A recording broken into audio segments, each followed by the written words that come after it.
Hey everyone, welcome back to our study on the prophet Amos, the shepherd from Tekoa. And we are in the middle of a large pericope covering chapters 3 through 6, Israel's punishment and Yahweh's lament. And split up into two sections, chapters 3 and 4, Israel's punishment, that we're in the middle of.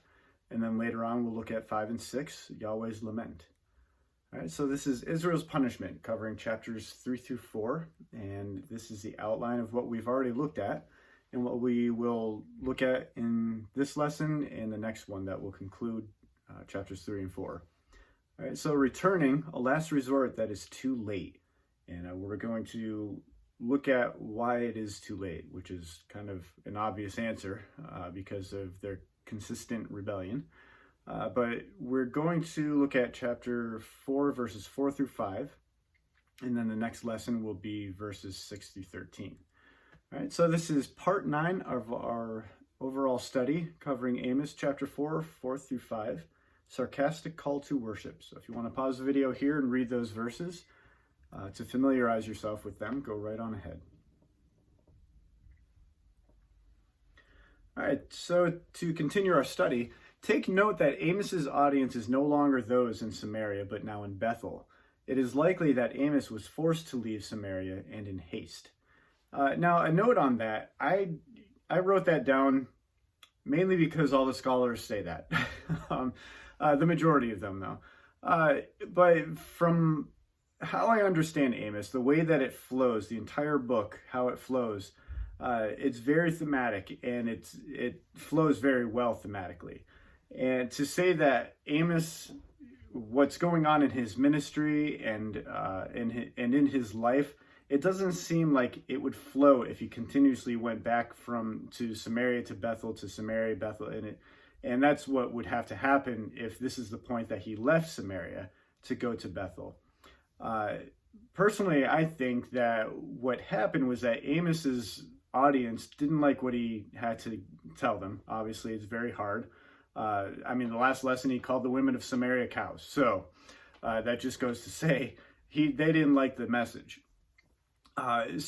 He may have been getting ousted out of Samaria, but at this point, perhaps he did not leave the entire area surrounding Samaria, and maybe even in between there and Bethel, for two reasons. One, he's still giving a message that is prevalent to Samaria. Just because he says go to Bethel and go to Gilgal doesn't mean that he's speaking to the people of Bethel and Gilgal. I think he's giving Samaria that alternative, like, hey, you've been doing this, kind of assumed that you're still doing this kind of stuff. You still have more options because you want to do it so much. You can do it at Bethel and Gilgal. And the second reason being is that he doesn't have to be in Bethel to give this message. Part of the reason being is because once he does get to Bethel, there's a lot more that is going on. Perhaps because he's taking his time with his ministry and his messages between the two areas, maybe going around different areas as well, his word spreads about him and gets to Amaziah, who's in Bethel. So he's already familiar with him at that point. So Amos, at this point, he's probably leaving Samaria, maybe not directly to Bethel just yet, but he gives this sarcastic call to worship because they want so much more of the sin that they're doing. All right, so first of all, he gives this sarcastic call to worship. What is a call to worship? And a good example of, if you want to say it's formulatic, we can look at Psalm 95, verses 6 and 7, that reads, "Come, let us bow down and worship. Let us kneel before the Lord our Maker. For he is our God, and we are the people of his pasture, the flock under his care." All right, so first of all, there's usually an invitation, typically an imperative. So if it's an imperative, it's yes, you have to do it. Like there's no way around it. If you're going to do this, you have to do that.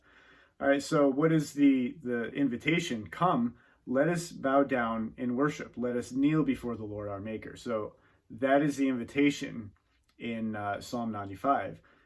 Then a reason to worship is offered, typically beginning with 4. Okay, so verse 6 in Psalm 95 was that invitation. And then verse 7, for the reason why, for he is our God, and we the people of his pasture, the flock under his care. What the writer of this psalm is saying is that because we are his people, let us go worship this God. So that's a little example of what it is to have a call to worship. Now, this is what Amos is doing. Go to Bethel and sin. Now, yes, obviously that's a call to worship that is going to be very sarcastic.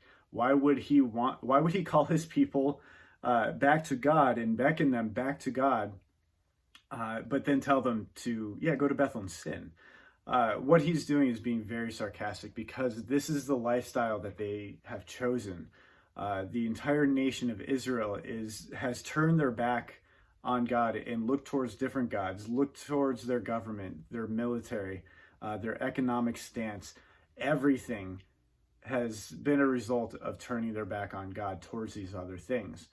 All right, so go to Bethel and sin. What is Bethel? Is literally house of God. All right, so the word El is a Canaanite term for God, and Bethel is also a hubbub for religious practices. And we've touched on that a little bit in other lessons.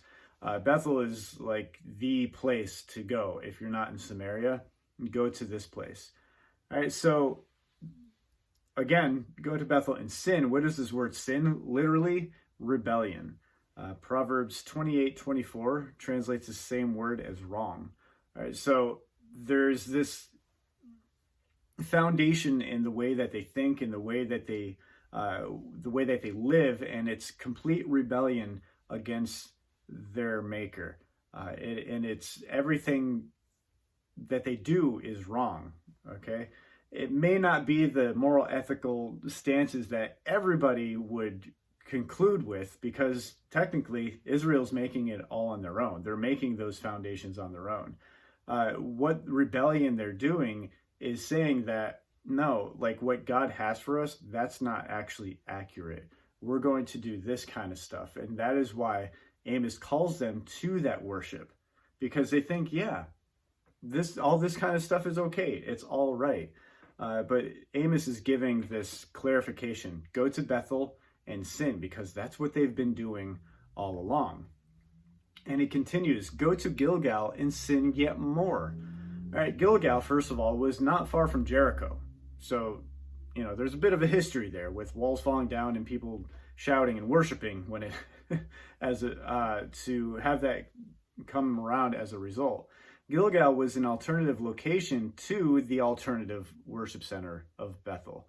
All right, so we're going down the line. If you're not going to practice in Samaria, go to Bethel, and sin, and go to Gilgal and sin yet even more. You have all of these options. All right, so if you've exhausted them in Samaria, go ahead and go to Bethel and Gilgal. The call is to sin yet more, the same rebellion that occurs in Bethel. All right, so it's not just Samaria, and it's not just Bethel.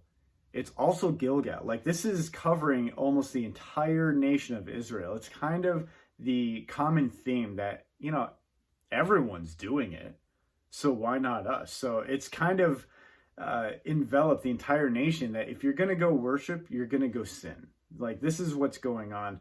Through the eyes of Amos, that's what they've been doing. So his sarcastic call to worship is, this is what you've been doing all the while, okay?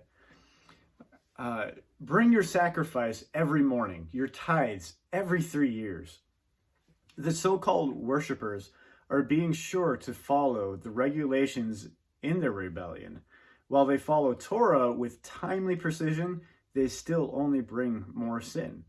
All right, so following these rules doesn't mean that they did everything right, because like we've learned in previous lessons, you're doing the stuff that's right, but your heart is not there. You're not making this commitment. You're just going through the motions and stuff. In today's society, it might be, you've been going to church every Sunday, but what are you doing every single other day of the week? Are you still worshiping God the way that He would want you? Are you living your life the way that He needs you to, that He wants you to? All right, so they're following all these regulations, but still, their hearts are still rebelling against Him. And it reads, every 3 years. That is a bit of an odd statement in the Hebrew anyway. All right, three could be translated as like 30 or many threes, 333, 333. And the word years, yom, is also translated as day as opposed to the night. All right, so when you put this all together in Hebrew, the phrase more likely connotes that these worshipers are constant and consistent with their sinning. All right, so it's one of those deals where, you don't always, do this. It's kind of like, yeah, you have to be a part of this, but it's on your own terms. Like, you could do this whenever you need to at your own convenience. And as a result, it's like, well, it's convenient that people are looking at me like, hey, I'm doing this so perfectly.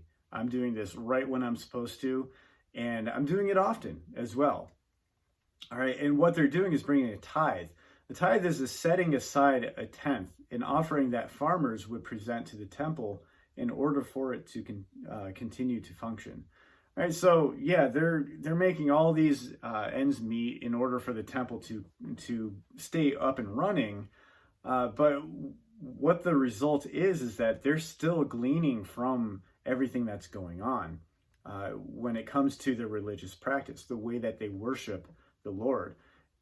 Alternatively, I mean, like, what's going on is not worship to the Lord, but worship of themselves, because all these offerings and stuff are being done for themselves. All right, and the text continues, burn leavened bread as a thank offering. All right, so take note of that. It's leavened bread, not unleavened bread.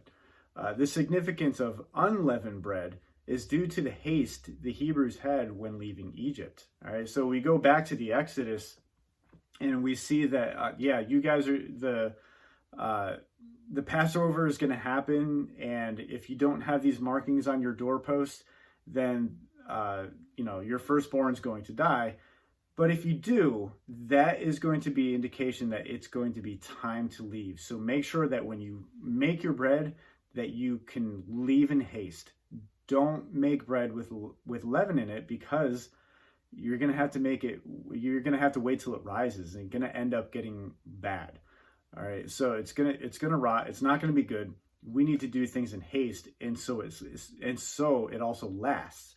So now fast forward a couple thousand years, and here they are making leavened bread. That these offerings are leavened implies their leisurely selfishness. Leavened bread was not permitted for Thanksgiving offerings, first of all, and though it could be eaten at the peace offering meal. All right, so just because they can use it, that's what they use all the time, though. Instead, no, you're not supposed to use those for Thanksgiving offerings. You use that for other things. So they're kind of like bending the rules all on their own, just so they can glean from these different offerings. All right. In other words, they wanted the fresh bread for themselves. They don't want to have to eat bread that's not, it's cardboard almost. If you've ever had bread without the leaven in it, it's not as good. We want the best of the best, and that's what they've been doing. Going back to the previous lesson, the women of the Samaria, they wanted themselves pampered, and this is what's going on. Flowing from verses 1 through 3 all the way and into these two verses, this is an echo of the pampering that they want, even in their worship, which is supposed to be a sacrifice. It's not supposed to be the most comfortable thing. They still want to be pampered. So what are they doing? Let's make it the best kind of bread, because we're going to eat it anyway, whatever's left over. So let's make it the best for ourselves, rather than make it a sacrifice. All right, in addition to all of the selfish worship, text continues, and brag about your free will offerings. A free will offering was not a requirement. It was instead instituted for anyone wanting to spontaneously exemplify love and devotion to God. Now, I mean, the name in and of itself, free will offering, like, it's your own free will to give this offering. And it's an expression to say, like, this is how much I love my God. This is how much I want to devote my life to him. It's also an expression of how much that you trust in the Lord, that if you give this, like, okay, there's this tithes, this is what you do, but you can give a little bit more, this free will offering. And that it also exemplifies how much that you trust the Lord. Because, yeah, God has been providing for me, so I'm going to give even a little bit more because he's blessed me so much. I want to give back what the Lord has given me. It's also another exemplification of, if that's a word, of sacrifice, all right? Because, again, worship and offerings and everything, it's not supposed to be a pampering of the self. It's not supposed to be something to make us feel comfortable and good about ourselves. It is something to say, this is how I trust in the Lord. But what are these worshipers doing? The worshipers' intentions are for bragging rights. They want to make a public display of their own riches. So the question is, therefore, is there social competition? Now, if we look back to the previous lesson with the women of Samaria, these pristine bovines of Bashan, they want the pampering because they, fill our vats with wine, bring us the wine, make sure that we have everything that we need, because they want to have this social standing. Is there a social competition? Absolutely. And where is the playing grounds? Where is the battlegrounds? If you wanted to go that route, it's right in the hubbub of worship, in the midst of Samaria, in the middle of the temple in Bethel. And when you go to Gilgal, they're doing it even more. Go and sin more, is what Amos says. So is there that social competition? Oh, yes. And it's desecrating everything that is supposed to be true worship to God. All right. The text continues, boast about them, you Israelites, for that is what you love to do. All right. Amos has given them the call to worship. It now provides the reason why. All right. The for making the indication why. So boast about them, you Israelites, for that is what you love to do. They love to boast about it. Everything that they have been doing is for their own boasting. Nothing being done is out of love or reverence of Yahweh. They love themselves. And these verses conclude with the words, declares the sovereign Lord. So again, this is not Amos's words, but the Lord's, his own. All right. So with all of that, before we go into questions for reflection, take a moment and think, how do we worship? How do I worship the Lord? Is it, what reasons do I have to worship the Lord? And we can list off reason after reason after reason as to why we should worship the Lord. The question that we need to ask ourselves is, are we doing it for the right reasons? Are we doing it for those reasons? Because that is what God has done. This is who God is. And take note, like, when we do worship, is this something that is comfortable? Is this something that is making me feel like it's okay? Worship and offerings and sacrifice is not supposed to be something ooey gooey all the time. Yes, God can move on us. God can move within us and give us those emotional highs, I guess. But what's to be spiritually triggered. But what is going on when sacrifices happen is things are being torn away from us. And why do we allow those things to get torn away from us? So they don't get in the way of our relationship with the Lord. So as we get into the questions for reflection, think on how do we worship and how we should worship, and what are things that we need to sacrifice in order for those things to no longer get in the way of our relationship with Christ. All right, so questions for reflection. Am I loving God? What are my intentions in worship? What am I willing to be silent about when it comes to serving Christ? How can I separate boasting from sharing my testimony? Have I boasted about others before honoring God's work in and through them? All right. And thank you for listening in on this lesson, and hope to see you out there. God bless.